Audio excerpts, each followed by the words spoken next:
అన్న నమస్తే. నమస్తే. దేశంలో కాక్రోచ్ పార్టీ ఢిల్లీ జంతర్ మందర్ దగ్గర నిరసన తెలపడం ఏ విధంగా చూస్తారు? ప్రజలకు తెలిసిపోయింది ఈ 12 ఏళ్ల కాలంలో ఎంత దోచుకున్నాడు, ప్రజల్ని ఎంత ఇబ్బంది పెట్టిండు. ఈరోజు యువత అన్నాడు, యువతను ఉరికిచ్చి కొడుతున్నాడు. ఈరోజు ప్రశ్న అడిగినందుకే ఉరికిచ్చి కొడుతున్నాడు జంతర్ మంతర్ దగ్గర. ఢిల్లీలో కొడుతున్నాడు అంటే రాష్ట్రంలో ఎంత కొడతాడో అర్థం చేసుకోండి. ఇప్పుడు ఆయన మన దేశానికి రాక్షస పాలన ఉందా అని అర్థం కాకుండా ఈరోజు తెలిసిపోయింది రాక్షస పాలన. అంటే నిన్న పార్లమెంటు బంద్ చేసి వెనక గేట్ నుంచి ప్రధానమంత్రి వెళ్ళిపోవడం ఏ విధంగా చూస్తారు? రాబోయే కాలానికి బంగ్లాదేశ్ ఎట్లయిపోయింది ఆ టైపులో ఇది మన ఇండియావి అలా తయారవు. వెనకాల నుంచి వెళ్ళిపోవడం అవసరం ఏముంది? తప్పు చేయనప్పుడు ముందు నిలబడి ప్రజల మనిషివి, రాజు ప్రధానివి వచ్చి చెప్పొచ్చు కదా.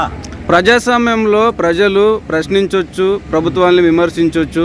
ఆర్టికల్ 19 ప్రకారం భావ ప్రకటన స్వేచ్ఛ హక్కు ఉంటుంది, స్వేచ్ఛగా నిరసన తెలుపుకోవచ్చు. కానీ అలాంటి విద్యార్థులపైన టియర్ గ్యాసులు వాడడం, లాఠీ చార్జులు చేయడం, దాడులు చేయడం, మహిళలను కూడా చూడకుండా ఎక్కడ పడితే అక్కడ ముట్టడం, కొట్టడం ఏ విధంగా చూస్తారు? ఇప్పుడు అర్థమైంది కదా ప్రజలందరికీ దేశం మొత్తం ఎటుపోతుంది. మోడీ భజన అంటే యువతకు భజన చేస్తున్నాడు ఈరోజు. యువతకు భజన చేపిస్తున్నాడు ఈరోజు. లాఠీ చార్జులు ఆడవాళ్ళు అనకుంటవి కొడుతున్నాడు, మహిళలు అనకుండా విద్యార్థులు గారు అని కొడుతున్నాడు. యువత ఎటుపోతుంది ఇప్పుడన్నా అర్థం చేసుకుంటుందా? చేసుకునాలి. అంటే మరి పేపర్ లీక్ అయిపోయి దగ్గర మత పిచ్చిలో పడి మతాన్ని బొట్టు పెట్టి ఏదో బీజేపీ భజన చేసిరు రోజు.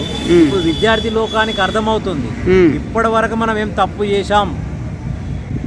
మోడీకి హటావ్ దేశ్కు బచావ్ అనే నిదానంతో ప్రజలు ఈ రోజు విద్యార్థి లోకానికి దేశం మొత్తం దద్దరిల్లుతుంది. అంటే ఇప్పుడు నీట్ పేపర్ లీకేజ్ కావచ్చు, చాలా పేపర్లు బీజేపీ వచ్చినప్పటి నుంచి దగ్గర 80-90 సార్లు పేపర్ లీక్ అయింది.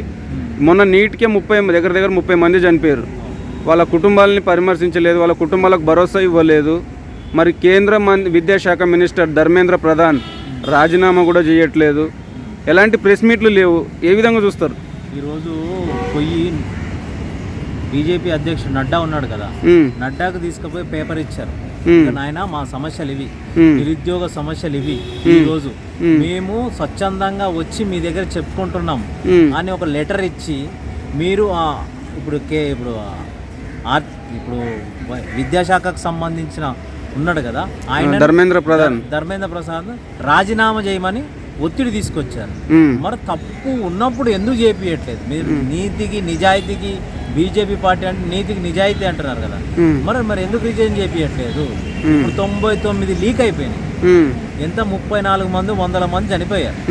మరి అర్థం అవట్లేదు. అంటే ఎలక్షన్ 2014 కావచ్చు, 19 కావచ్చు, నరేంద్ర మోడీ గారు 2 సంవత్సరానికి ఈ దేశ యువతకు 2 కోట్ల ఉద్యోగాలు ఇస్తా అని చెప్పి అధికారంలోకి వచ్చి ఇప్పటి వరకు కూడా యువతను పట్టించుకోకపోవడం ఎంతవరకు కరెక్ట్ అంటారు? ఏ విధంగా చూస్తారు?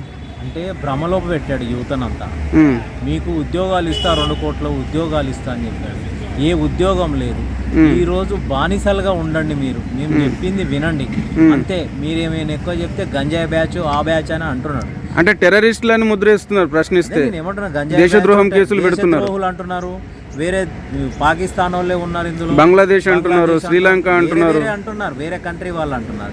ఈ రోజు జంతర్ మంతర్ దగ్గర చూస్తే తెలుస్తుంది కదా. మరి ఏ దేశ ప్రజలను కొట్టిరు? మరి ఈరోజు ఈ రాష్ట్ర ప్రజలను, ఈ దేశ ప్రజలను కొట్టిరా, వేరే దేశ ప్రజలను కొట్టిరు? అంటే దేశద్రోహులు అంటే మరి కేంద్రంలో 12 సంవత్సరాల నుంచి వాళ్ళే ఉన్నారు. మరి ఎవరు దేశద్రోహులను వాళ్ళని పట్టుకొని వాళ్ళని శిక్షిస్తారా, లేదంటే వాళ్ళ దేశాల పంపించాలి చేయాలి కదా?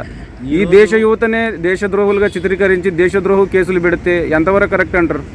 నిజము తెలుసుకున్నాలంటే ఈరోజు కాంగ్రెస్ పార్టీ దేశంలోనే 60 ఏళ్ళు పాలించిన పార్టీ. అలాంటి పార్టీ అకౌంట్లో 130 కోట్లు ఉన్నాయి. ఈరోజు బీజేపీ పార్టీలో 10,000 కోట్ల రూపాయలు ఉన్నాయి. మరి దేని నమ్మాలి? ఈ 12 ఏళ్ల కాలంలో ఎన్ని వేల కోట్లు తిన్నారు?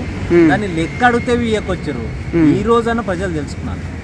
ఏమంటాడు బీజేపీ ఎంత దారుణంగా ఉందంటే ఈరోజు కేజ్రీవాల్ గారిని ఢిల్లీలోనే ఒక పార్టీ నుంచి సస్పెండ్ చేయించి జైల్లో పెట్టించిన భయంకరమైనది. దేశం చూస్తే ఎటుపోతుంది, ఉమ్, ఎక్కడ వెళ్తుంది?